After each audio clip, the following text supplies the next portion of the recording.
Assalamualaikum warahmatullahi wabarakatuh. Perkenalkan, nama saya Haura Nurafida dari rekam medis 2B NIM 195061. Di sini saya akan mempresentasikan tentang epidemiologi deskriptif.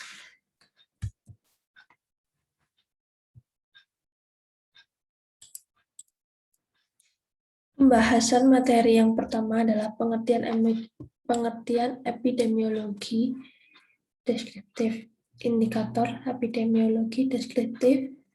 Yang ketiga, membentuk pengamatan epidemiologi deskriptif. Yang pertama, kita membahas tentang pengertian epidemiologi deskriptif. Epidemiologi deskriptif adalah penggambaran pola distribusi penyakit dan determinan penyakit berdasarkan populasi. Indikatornya berupa deskriptif berdasarkan orang, tempat, dan waktu. Sebagai contoh, faktor-faktor sosiodemografik seperti umur, gender, ras, status perkawinan, pekerjaan, dan lain-lain. Hal ini berhubungan dengan tingkat keterpaparan atau risiko yang berbeda pada tiap individu terhadap penyakit tertentu. Besar kejadiannya insiden maupun prevalensi pada masing-masing karakteristik, baik karakteristik orang, tempat, dan waktu, contohnya pada penyakit demam berdarah atau DBD. Indikator epidemiologi deskriptif yang pertama, epidemiologi deskriptif orang. Epidemiologi deskriptif berdasarkan orang yaitu menggambarkan siapa tahu populasi mana yang menderita penyakit atau mengalami masalah kesehatan, siapa yang memiliki risiko tinggi terkena penyakit. Data terkait dengan epidemiologi deskriptif orang diambil dari usia. Angka kesakitan dan angka kematian dalam hampir semua keadaan menunjukkan hubungan dengan usia. Usia dapat menjadi faktor yang mempengaruhi perkembangan penyakit secara langsung maupun tidak secara langsung, yang menyebabkan perbedaan angka kesakitan dan kematian. Di sini contoh dari penyakitnya tergantung pada usia adalah banyak orang yang mengalami diabetes, kanker penyakit jantung koroner atau PJK, serta penyakit lainnya. Kondisi tersebut berhubungan dengan yang pertama, fungsi dari proses usia, perkembangan, imunitas, keadaan fisiologis. Yang kedua, perubahan kebiasaan makan dari tiap-tiap golongan umur atau dengan perjalanan waktu, perubahan daya tahan tubuh, penyakit-penyakit tertentu menyerang usia tertentu. Lalu yang kedua ada jenis kelamin. Jenis kelamin juga merupakan variabel yang mempengaruhi perbedaan angka kesakitan dan angka kematian di masyarakat sehingga menjadi salah satu variabel yang perlu dideskripsikan. Jenis kelamin ini ada penyakit yaitu penyakit kanker prostat bagi laki-laki. Begitu pula penyakit kanker serviks yang terjadi pada wanita. Data berikut adalah ras. Ras penduduk dunia secara umum dibagi berdasarkan warna kulit, yaitu grup 1 negroid dan grup mongoloid. Terus yang selanjutnya adalah status marital. Status marital atau status perkawinan merupakan faktor yang penting dalam kejadian penyakit. Status pada marital ini contohnya adalah pada diagnosa kanker payudara dan kanker leher rahim. Dan selanjutnya ada pekerjaan dan status ekonomi. Frekuensi kesakitan dan kematian terkait erat dengan jenis pekerjaan wanita. Jenis pekerjaan wanita pekerja seks komersial atau PSK sangat berisiko tinggi menderita penyakit gonore, sifilis, dan AIDS daripada wanita lain. Orang yang memiliki pekerjaan berisiko tinggi yang lain adalah seperti penyelam, pekerja tambang, pilot, pelaut, dan lain-lain. Dan selanjutnya adalah agama dan kepercayaan. Secara tidak langsung terdapat hubungan antara agama atau kepercayaan dan angka kesakitan serta kematian pada suatu kelompok masyarakat. Risiko penderita penyakit terniasis lebih tinggi pada penganut agama selain Islam. Yang terakhir adalah pendidikan. Membaiknya tingkat pendidikan formal pada masyarakat secara tidak langsung akan menurunkan angka kematian dan kesakitan. Jika dalam pendidikan ada angka kesakitan atau angka kematian yang menurun, contohnya adalah pembukaan sekolah tatap muka di awal pandemi COVID ini. Jika tidak dilakukan protokol kesehatan sesuai dengan apa yang diperintahkan oleh pemerintah, akan menyebabkan angka kematian dan kesakitan menaik.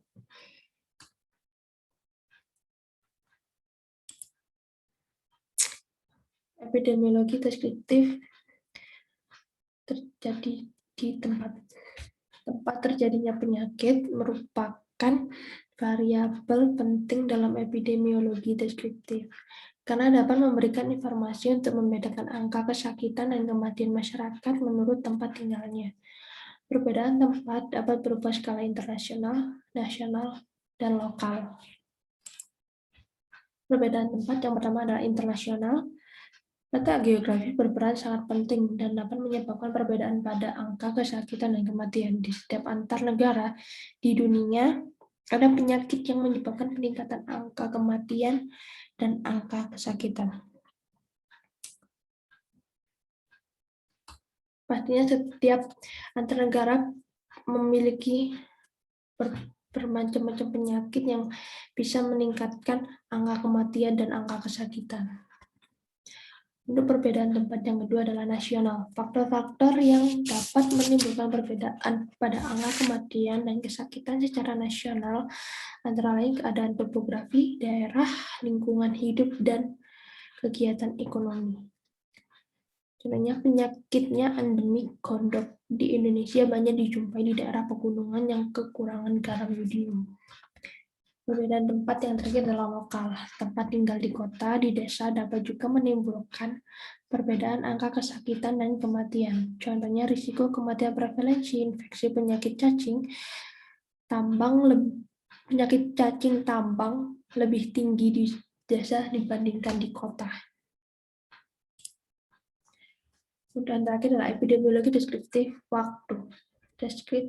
Deskripsi waktu dalam epidemiologi deskriptif terkait erat dengan perubahan meteorologi, migrasi penduduk, bencana alam, dan perang, program pelayanan dan kesehatan, dan lain-lain.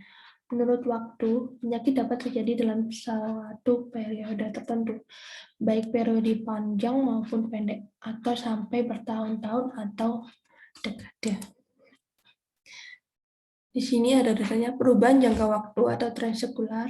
Perubahan pada frekuensi penyakit terjadi dalam suatu periode waktu yang lama hingga bertahun-tahun atau dekade.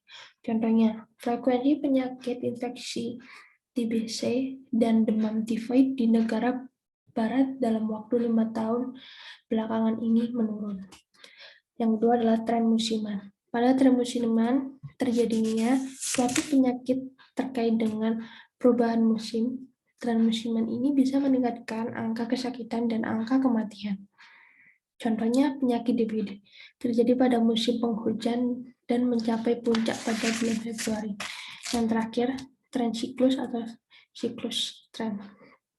Perubahan angka kesakitan terjadi secara berulang-ulang dengan antara beberapa hari, beberapa bulan, tahunan, atau beberapa tahun. Perubahan penyakit pada tren ini umumnya terjadi pada penyakit menular. Contohnya, frekuensi penyakit campak mempunyai siklus setiap 2-3 tahun. Untuk selanjutnya adalah bentuk pengamatan epidemiologi deskriptif. Yang pertama ada studi kasus. Studi kasus adalah bentuk pengamatan terhadap suatu populasi yang besar yang dilakukan dalam kurun waktu tertentu. Tadi ini bisa dilakukan untuk mengamati beberapa variabel. Hasil pengamatan ini berupa gambaran karakteristik objek pengamatan, penelitian berupa karakteristik orang, tempat, waktu, maupun waktu. Sasaran studi kasus berupa manusia, peristiwa, latar, dan dokumen. Untuk mendapatkan studi kasus yang baik adalah yang pertama, menyangkut sesuatu yang luar biasa yang berkaitan dengan kepentingan umum atau bahkan dengan kepentingan nasional.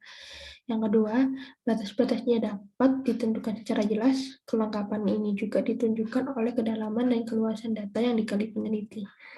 Dan kasusnya mampu diselesaikan oleh penelitinya dengan baik dan tepat meskipun menghadapi berbagai keterbatasan. Yang ketiga, mampu mengantisipasi berbagai alternatif jawaban dan sudut pandang yang berbeda-beda. Yang keempat, studi kasus mampu menunjukkan bukti-bukti yang paling penting saja, baik yang mendukung pandangan peneliti maupun tidak mendasarkan prinsip selektivitas. Untuk yang terakhir, hasilnya ditulis dengan gaya yang menarik, sehingga mampu terkomunikasi dengan pembaca secara baik.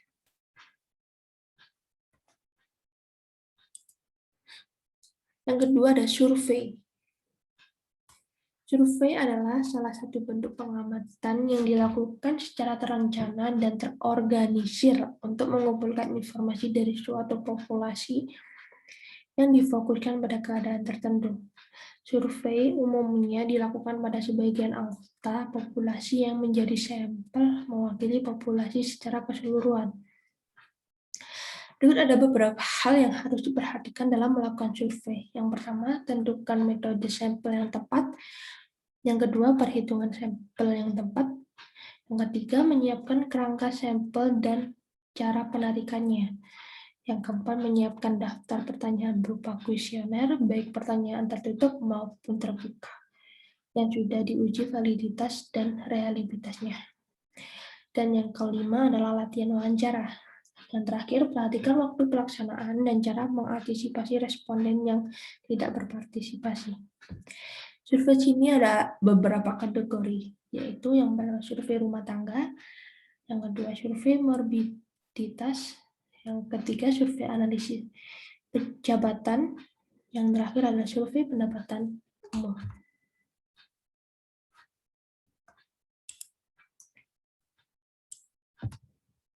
Sini saya ada beberapa evaluasi. Yang pertama ada apakah pengertian dari epidemiologi deskriptif. Yang kedua, apa saja indikator dari epidemiologi deskriptif?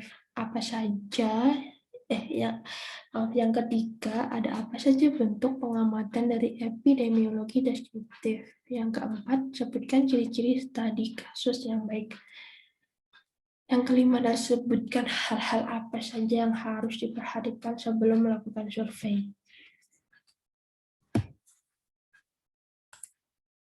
Jawaban untuk yang pertama adalah epidemiologi deskriptif adalah penggambaran pola distribusi penyakit dan determinan penyakit berdasarkan polusi. Indikatornya berupa deskriptif berdasarkan orang, tempat, dan waktu. Sebagai contoh faktor sosiodemografik seperti umur, gender, ras, status perkawinan, pekerja, dan lain-lain. Hal ini berhubungan dengan tingkat keterpaparan atau risiko yang berbeda pada tiap individu terhadap penyakit tertentu. Jawaban nomor 2 adalah untuk soal indikator epidemiologi deskriptif. Itu ada 3. Yang pertama, epidemiologi deskriptif orang. Yang kedua, epidemiologi deskriptif waktu. Yang ketiga, epidemiologi deskriptif tempat. Jawaban yang nomor 3, ada berapakah bentuk pengamatan dari epidemiologi deskriptif? Yang pertama ada studi kasus dan juga ada survei. Lalu nomor 4 adalah ciri-ciri bagaimana ciri-ciri untuk studi kasus yang baik. Yang pertama, menyangkut sesuatu yang luar biasa yang berkaitan dengan kepentingan umum atau bahkan dengan kepentingan nasional. Yang kedua, batas-batasnya dapat ditentukan secara jelas. Kelengkapan ini juga ditunjukkan oleh kedalaman dan keluasan data yang dikali peneliti, dan kasusnya mampu diselesaikan oleh penelitinya dengan baik dan tepat meskipun menghadapi berbagai keterbatasan. Yang ketiga, mampu mengantisipasi berbagai alternatif jawaban dan sudut pandang yang berbeda-beda. Yang keempat, studi kasus mampu menunjukkan bukti-bukti yang paling penting saja, baik yang mendukung pandangan peneliti maupun yang tidak mendasarkan prinsip selektivitas. Yang kelima, yang terakhir adalah hasilnya ditulis dengan gaya yang menarik, sehingga mampu terkomunikasi dengan pembaca secara baik. Untuk jawaban nomor 5,